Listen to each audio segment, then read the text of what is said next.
प्रधानमंत्री न चीन के सामने बोलते हैं, ना अमेरिका के सामने बोलते हैं, मुंह बंद हो जाता है। क्यों डरते हैं?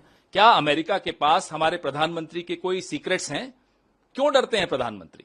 वीजा तो कैंसिल अब नहीं होगा। भारतीय जनता पार्टी नाम हो जाने से भारत की हितों की रक्षा करेंगे, ये भी कोई गारंटी नहीं होती। आपने देख लिया कैसे जयशंकर ने खुद स्वीकार किया कि हमने स्टार्ट ऑफ द ऑपरेशन पे पाकिस्तान को सूचित कर दिया था।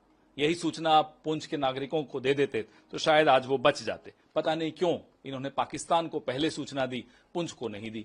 हमें नहीं मालूम क्या इस वजह से हाफिज सईद बच के भाग गया, हमें नहीं मालूम क्या इस वजह से अजहर मसूद बच के भाग गया, हमें नहीं मालूम क्या इस वजह से पहलगाम के जो 5 आतंकी थे जिन्होंने पहलगाम में हमारे सैलानियों को मारा वो बच के भाग गए। हमें नहीं मालूम इसका क्या क्या नुकसान हुआ देश को, इसकी जानकारी अभी तक इन्होंने हमें नहीं दी है। रही बात बयानों की, तो कर्नल सोफिया पर कैसे बयान दिए गए हैं, आज तक वो मंत्री, आज भी मंत्री है, कोई एक्शन नहीं लिया गया।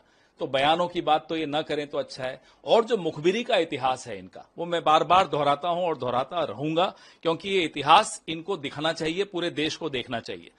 बटेश्वर कांड से लेकर और फिर मोरारजी देसाई ने कैसे जियाउल हक को सारी सूचनाएं लीक की थी हमारे RANW की, जिसकी वजह से हमें कितना नुकसान हुआ। काहुता का पूरा उनका न्यूक्लियर फैसिलिटीज की सारी जानकारी RANW के पास आ गई थी, वो जानकारी इन्होंने जियाउल हक को दी, जिसकी वजह से मोरारजी देसाई को निशाने पाकिस्तान मिला।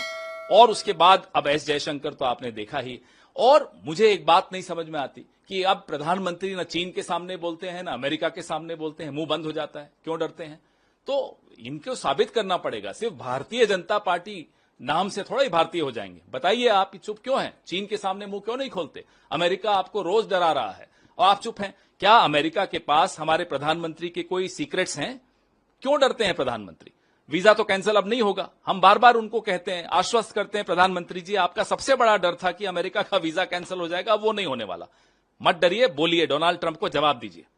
सर, इसके अलावा जो है ईडी ने हाईकोर्ट के अंदर ये बात कहा है कि जो नेशनल हेराल्ड का जो मामला है वो 142 करोड़ रुपए का घोटाला है उसमें। अभी राहुल जी ने कुछ सवाल पूछे, कठिन सवाल हैं, सरकार जवाब नहीं दे पा रही, तो ईडी सामने आ गई।